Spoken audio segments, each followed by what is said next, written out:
안녕하세요. 저는 쌍둥이 딸과 함께 살고 있는 돌싱 엄마입니다. 저는 천벌받는다는 말을 믿지 않던 사람이었어요. 그런데 2달 전 천벌받은 사람을 봤습니다. 바로 제 전남편이요. 그 이야기를 한번 해보려고 해요. 지금 제 딸들은 올해 6살이 됩니다. 참 다사다난한 시절이었어요. 전남편은 소위 말하는 완벽한 남편입니다. 관리하는 것을 좋아해 항상 꾸미고 다녔어요. 연애하던 시절에도 저와 함께 길을 걸어가다가도 번호 좀 알려달라는 제안을 하는 여자들이 수두룩했죠. 전 남편이 정말 잘생겼었거든요. 심지어 직업도 선생님이었어요. 시댁도 부유한 편에 속했죠. 처음 전 남편을 만나게 된 계기는 남편이 저를 졸졸졸 쫓아다녔습니다. 제가 부모님의 외모에 좋은 점만 그대로 쏙 빼닮아서 예쁜 편이에요.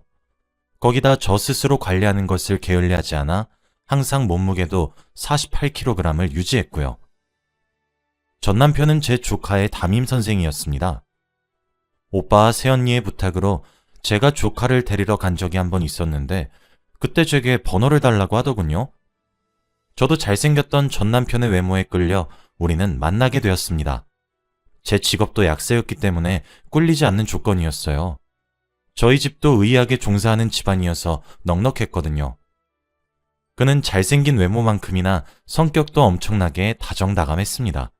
항상 공주처럼 절 대해주었어요. 바람 불면 날아갈까, 쥐면 으스러질까, 전전긍긍하는 모습에 저도 더욱 깊게 사랑하게 되었고 저의 미래를 맡길 수 있을 것만 같았죠. 그렇게 저는 로맨틱한 프로포즈에 승낙에 대답을 했고 우리는 결혼까지 하게 되었습니다.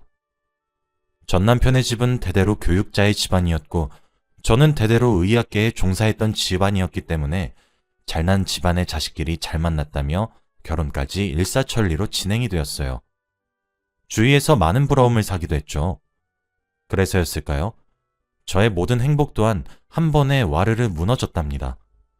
시어머니는 점을 보는 것을 참 좋아하세요. 특히 자주 가시는 점집이 있는데 그곳은 용하기로 아주 소문난 곳이라고 하더라고요.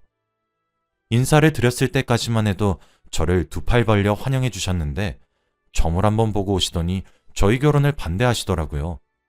무당이 그랬는데 저와 남편을 합친 사주에 남편에게는 자식복이 없대요. 시어머니는 그 말을 들으시고는 저희 결혼을 결사반대하시고 알아놓으시기도 하고 눈물을 흘리기도 하셨습니다. 그런 모습에도 불구하고 남편은 꿋꿋이 저와 결혼을 강행했고 그 모습에 이 사람은 나를 끝까지 지켜줄 사람이구나 라는 멍청한 생각을 하기도 했습니다. 시어머니는 결혼 후에도 저를 참 많이 괴롭히셨어요. 특히 아들을 낳으라고 온갖 핍박을 퍼부으셨죠. 다행스레 시아버지께서 참 좋으신 분이셨고 전 남편도 그런 부분에서는 칼같이 잘라줬습니다. 처음에는 무당말대로였는지 아이를 먼저 떠나보내게 되었어요. 시어머니는 그때 거 봐라, 내가 뭘 했냐? 자식복이 없다고 하지 않았냐? 아이고 하며 통곡하셨죠. 저는 마음에 커다란 상처를 입었어요. 그 이후로도 2번 더 아이를 잃었습니다. 그러다 4번째 축복이 찾아오게 되었을 때 지금의 쌍둥이를 낳게 되었어요. 어여쁜 딸 쌍둥이였죠. 시어머니는 아주 가진 고생을 해서 애를 뵌 게 고작 쌍둥이 딸? 기가 찬다, 기가 차. 라며 빈정거리셨어요. 시아버지와 전 남편은 중간에서 중재를 잘해주었지만 전부 차단되진 않았거든요. 이번에는 아이들을 잘 지켜 무사히 출산을 하게 되었어요. 그래도 막상 아이들을 낳고 보니 시어머니는 애들은 참 예뻐하시더라고요. 틱틱거리면서도 좋아해 주셨습니다. 왜냐하면 전 남편과 저의 예쁜 부분만 쏙쏙 골라 닮아서 진짜 예뻤거든요.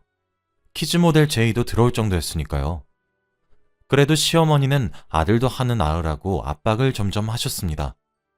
그런데 정말 용한 무당이라던 그 사람의 말이 맞았던 건지 잦은 유산과 무리한 출산으로 인해 제 몸은 더 이상 임신하기 어려운 상태라고 하더라고요. 이제 산모에게 무리가 갈 것이 뻔하기 때문에 남편에게 수술을 권했어요. 이 소식을 듣고 시어머니는 쓰러지기까지 했습니다. 그래도 어쩌겠나요? 이뻐 죽겠는 손녀 둘을 보며 사셔야죠. 그래서 전 남편은 비뇨기과를 찾아 수술을 받게 되었어요. 저는 약사라 아무래도 제 취업이 쉬웠기 때문에 일을 정리하고 집에서 쌍둥이를 커버했죠. 진짜 전쟁과도 같았습니다. 사실 신생아 둘을 혼자 보는 건 정말 힘이 드는 일이에요. 잠깐 한눈을 팔았다간 아이가 위험해질 수도 있고 정말 온갖 사고들이 많이 일어났거든요. 둘을 재우는 건 또 어떻고요? 전 거의 잠도 자지 못하고 좀비처럼 살았습니다. 전 남편은 물론 가정적인 사람이었기 때문에 육아를 정말 많이 도와주었지만 그래도 힘든 건 변함없더라고요. 꾸미는 것을 좋아했던 저는 아이들이 얼굴을 부비는 것을 좋아해 화장도 하지 못하게 되었고 매번 손톱에다가 예쁜 스톤을 달며 한껏 꾸몄었던 것도 짧게 자르게 되었죠. 우울증이 올 것 같았지만 너무 힘드니까 우울할 새도 없었습니다. 그리고 아이들이 누워서 동시에 방긋방긋 웃는 모습을 보고 있으면 또 거기서 얻는 보람도 엄청나게 컸거든요. 그렇게 제가 관리하지 않았기 때문일까요? 아니면 뭔가 다른 문제가 있었던 걸까요? 완벽하다고 생각했던 제 가정은 정말 순식간에 무너졌습니다. 아이들의 돌이 지나고 2살이 되던 무렵 집으로 젊은 여자가 저를 찾아왔더군요. 누구냐고 묻는 말에 전 남편의 이름을 말하며 만나고 있는 사이라고 말을 했습니다. 아주 당당하게요. 그러면서 제게 이혼을 요구했죠. 일단 집 안으로 들여 지금 무슨 무례한 소리를 하는 거냐고 하니 저를 비웃듯이 바라보며 풋하며 비웃더군요. 언니, 오빠가 왜 나를 만나는 건가 싶었는데 언니가 이러고 있으니까 저를 만나죠. 라면서요. 두돌이 되면서 쌍둥이들이 활발해졌고 저는 여전히 육아전쟁을 하고 있었습니다. 그날따라 목이 늘어난 뒤에 무릎이 튀어나온 추리닝까지. 남편의 상간녀를 만나기엔 초라한 행색이었죠. 그 여자는 화를 내고 있는 절 예상이라도 했다는 듯 가방에서 미리 준비한 듯한 자료들을 꺼내더군요. 꺼내서 들이민 사진들에는 다정한 모습에 2사람이 찍혀 있었습니다. 오래된 커플들이나 하는 포즈를 하는 사진, 둘이 함께 커플룩을 입고 찍은 사진 등등 진짜 커플 같은 모습을 하고 있는 사진들이 있었죠.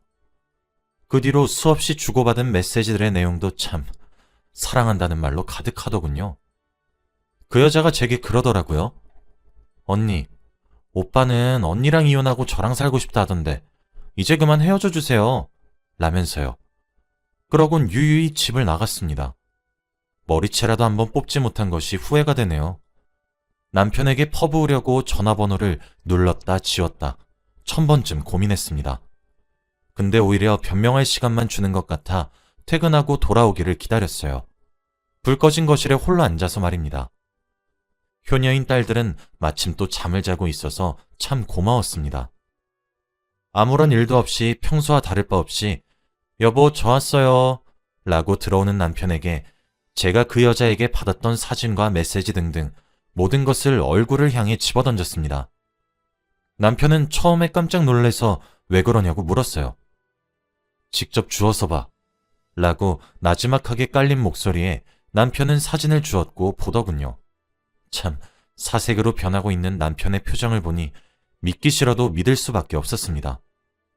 저는 남편이 선생님이니까 술, 담배도 하지 않는 사람이었고 항상 가정에 충실해서 하는 취미라고는 운동 정도가 전부인 사람이라 바람 피울 사람도 아니고 그럴 깜냥도 없는 사람이라고 철석같이 믿고 있었어요.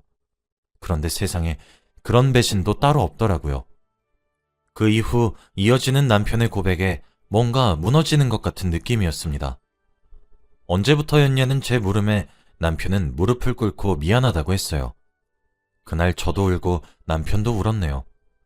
교생으로 온 학생이었는데 자기에게 호감을 보여서 순간적으로 혹했었대요. 그리고 호기심도 생겼다고요. 어린 여자가 자기에게 그렇게 다가오는 모습이 신기하고 귀여웠다고 합니다. 그래서 한 번씩 만나서 술 한 잔이나 밥 한 끼 정도만 사줬대요. 친한 선배 개념이라고 합니다. 하늘의 맹세코 저를 배신하지 않았대요. 한 번만 눈 감고 넘어가주면 평생 제게 잘하고 살겠대요. 이렇게 완벽하게 화목한 가정을 깨고 싶지 않다고 했죠. 결혼하기 전 처녀였던 시절엔 남편이 바람폈단 이야기를 듣고도 이혼하지 않는 여자들이 참 멍청하게 보였어요. 근데 막상 그게 제 상황이 되니까 남편의 변명이 너무나 믿고 싶었고 제가 한번 눈을 감으면 가정에 평화가 찾아올 것 같더라고요. 울면서 비는 걸 보고 있으니까 참 여러 마음이 들었습니다. 저는 멍청했죠. 그렇게 한 달 동안 남편은 저를 보면 빌고 전 남편을 보면 울고 소리 지르는 상황이 반복되었습니다. 고작 한 달이었어요. 한 달 후 그 여자가 다시 한 번 더 우리 집에 찾아왔어요. 당당하게 이혼을 요구하면서 저보고 뭘 했는지 아시나요? 제 남편의 아들을 가졌으니 이혼해달라며 말 같지도 않는 소리를 하더군요. 저는 그럼 우리 쌍둥이들에게서 아빠를 뺏어가겠다는 건 잘하는 짓인가요? 라며 쏘아붙였죠. 한창 싸우기 직전까지 분위기가 고조되었었는데 마침 남편이 집으로 들어왔습니다. 그 여자가 저희 집 도착하기 직전에 연락을 했나 보더라고요. 참나, 엊그제까지만 해도 잘못했다고 빌던 사람이 아들이라는 소리를 듣자 저보고 뻔뻔스럽게 이혼을 요구했어요. 남편은 몸을 조심히 해야 한다며 그 여자를 돌려보냈습니다. 그러고는 제게 무릎을 꿇고 이혼하자고 했죠. 미안하다. 내가 진짜 너랑 우리 애들한테 죽을 죄를 짓고 있는 거 알아. 그런데 내 아들을 가졌다고 하잖아. 당신도 알지? 우리 엄마가 아들 노래 불렀던 거 말이야. 그리고 당신은 친정도 잘 살잖아. 나 없어도 우리 애들 당신은 잘 기를 수 있는 환경이 되잖아. 그런데 저 사람은 아니야. 내가 도와주지 않으면 분명 어떤 선택을 할지 모르는 사람이야. 어떻게 내 새끼를 가졌다는데, 심지어 아들이라는데 그 꼴을 내가 어떻게 봐? 어? 제발 이혼해줘. 이 집 당신 명의로 돌려줄게. 매달 양육비도 지급하고 그럴게. 위자료도 돈도 달라는 대로 줄게. 그러니 나랑 이혼하자. 정말 미안해. 울면서 짓거리는 입을 찢어버리고 싶었습니다. 저는 우리 딸들은 어쩔 거야? 네가 그 잘난 아들 선택해서 아빠 되어주겠다고 우리 딸들 버리면 아빠 뺏기는 우리 딸들한테는 어쩔 거냐고 라고 소리치니 아무런 대꾸도 하지 못하고 눈물만 줄줄 흘려대는 모습이 얼마나 가증스러웠는지 몰라요. 저도 알고 있었습니다. 그 여자가 들이민 사진 속 남자가 제 남편이고 다정한 연인놀이를 했단 사실 모두 뼈저리게 잘 알고 있었지만 제가 딸들을 위해 모른 척이 하고 싶었던 거예요. 고작 집 하나 주면서 생색을 내려고 하는 것도 어이가 없고 아는 오빠 동생 사이일 뿐이고 한사코 저를 배신하는 짓을 한 적 없다는 가짠치도 않은 변명에 속아 넘어가줬더니 이제 와선 세상에 둘도 없는 로맨스 드라마를 찍고 앉아있는 꼴을 보니까 가증스럽더군요. 아주 둘이서 로미오와 줄리엣처럼 운명적인 사랑에 빠져 살고 있더군요. 지금 누가 비참한지 구분이 안 갈 정도였습니다. 울 사람이 지금 누군데 지가 뭐라고 피해자인 것 마냥 울고 있는 건지 그 꼴을 보고 있으니까 기가 찼죠. 오만정이 다 떨어졌어요. 시어머니는 이 사실을 알고 얼쑤 신나셔서 한술 더 뜨시더라고요. 저는 이혼이란 걸 제게 맡겨놓은 줄 알았답니다. 하도 당당히 모자가 쌍으로 요구하길래요. 다행스레 제 시아버지는 이성적이고 개념적인 분이셨고 제 앞으로 오피스텔 하나를 따로 주시며 정말 미안하다고 손 꼭 잡고 사과하셨어요. 저도 시아버지는 항상 제 편이 되어주시려 노력하셨던 것을 잘 알고 있었기 때문에 시아버지께 다른 감정은 안 들었습니다. 그리고 이미 시아버지께서 아무리 화를 내고 달래봐도 그 모자는 쌍으로 들은 채도 하지 않더군요. 시아버지는 세아가 미안하구나. 내가 자식을 잘못 키워 귀한 딸 마음에 비수를 여러 개 꽂았구나. 물론 그 모든 것이 이깟돈으로 보상되지 않을 거란 사실을 나는 뼈저리게 알고 있어. 하지만 우리 손녀들을 위해 내가 이런 거라도 줄 수 있게 허락해 주겠니? 내가 너를 볼 면목이 없어. 정말 미안하구나. 하시며 눈물을 흘리셨죠. 저는 이런 시아버지면 몰라도 저 미친 모자를 내 소중한 공주님들의 할머니와 아빠로 둘 바에야 이혼이 100번 1000번 낫겠다는 생각이 들었습니다. 그냥 절대 이혼도 해주지 말고 그 여자는 미혼모인 채로 그 여자가 낳은 아들은 호적에 올리지도 못한 채로 살게 할까 싶었는데 그럼 제 속이 정말 썩어 문드러질 것 같더라고요. 자신의 아들을 가진 여자와 함께 살고 싶다고 눈물을 흘리는 남자를 제 곁에 붙잡아서 제 인생을 갉아먹으면서 복수를 하면 제 속이 더 나아질 것 같지도 않았습니다. 어차피 저는 평생 배신과 미칠 것 같은 감정 사이에서 헤맬 게 뻔했죠. 이 모든 사실을 알게 된 친정에서도 한바탕 난리가 났어요. 제 오빠가 남편을 얼마나 혼쭐을 냈는지 모릅니다. 그땐 속이 시원했어요. 사실 오빠를 말렸지만 내심 한 대 더 패주길 바랬었죠. 그렇게 저는 아이들과 저를 위해 이혼을 하게 되었습니다. 저희는 소송이 아니라 조용히 협의 이혼을 했어요. 저희의 신혼집이었던 곳은 제 명의로 바뀌었고 저희가 결혼 시작을 기념으로 샀던 자동차도 제가 가지게 되었죠. 또 시아버지가 오피스텔도 제게 주셨답니다. 이게 아무래도 둘 사이에 아이가 있다 보니 협의할 사항이 한둘이 아니더라고요. 그치만 결혼을 준비했었던 것보다 수월했습니다. 양육비는 달에 200만 원으로 합의했어요. 선생님 월급이 빤한데 시댁에서 주시겠다고 했다더군요. 아이 얼굴은 한 달에 한 번씩 보여달라는 말에 보여주기 싫다고 바람나서 버린 아빠 뭐가 교육상 좋겠냐며 2달에 한 번씩 보기로 합의도 했죠. 이혼 후 집과 차를 팔고 친정에 들어갔습니다. 부모님이 무조건 들어오라고 성화를 내셨거든요. 귀하게 키운 딸이 부모님 가슴에 대못을 박은 것도 모자라 염치 없이 기대는 것 같아 정말 초라했습니다. 그런 저를 부모님과 새언니, 우리 오빠는 모두 따뜻하게 안아주었어요. 그렇게 저는 상처를 점점 극복해 나갔습니다. 사실 극복 과정들이 아름답진 않았어요. 아이들을 돌본다고 집에 있으니까 사람이 딱 미치겠더라고요. 괜찮다 싶다가도 울컥울컥 올라오는 제 화가 주체되지 않았고 우울해서 예민한 모습을 보이는 저를 보고 마음 아파하시는 가족들에게도 미안했어요. 너무 곱게 헤어져 준 것 같아서 둘이 행복해야 할 미래를 생각하면 자다가도 벌떡 일어나서 딱 돌아버릴 것 같았죠. 원래 아이들을 학교에 보내고 복직을 하려고 했습니다. 그런데 그런 부정적인 감정을 품고 있으니 아이들에게도 영향이 가더라고요. 그래서 그냥 아이들이 유치원을 다니기 시작할 때 저도 복직을 했죠. 딱 2년이 더 걸렸어요. 밖에서 일도 하고 사람도 만나고 그러니 점점 괜찮아지더라고요. 울컥거리는 감정은 그대로였지만 빈도는 참 많이 줄었죠. 2달 전 남편을 만났습니다. 아이를 보여주는 달이었거든요.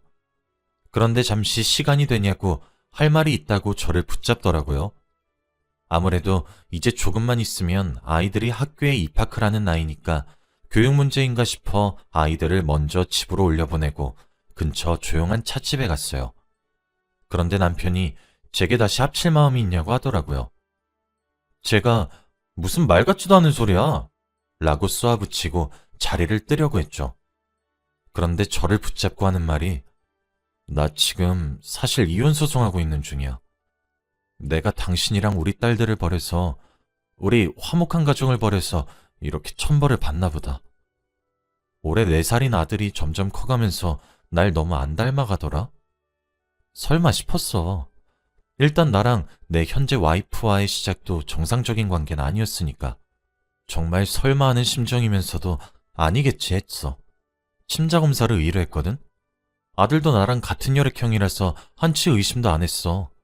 근데 너무 안 닮았길래 진짜 확인사살하는 마음이었어.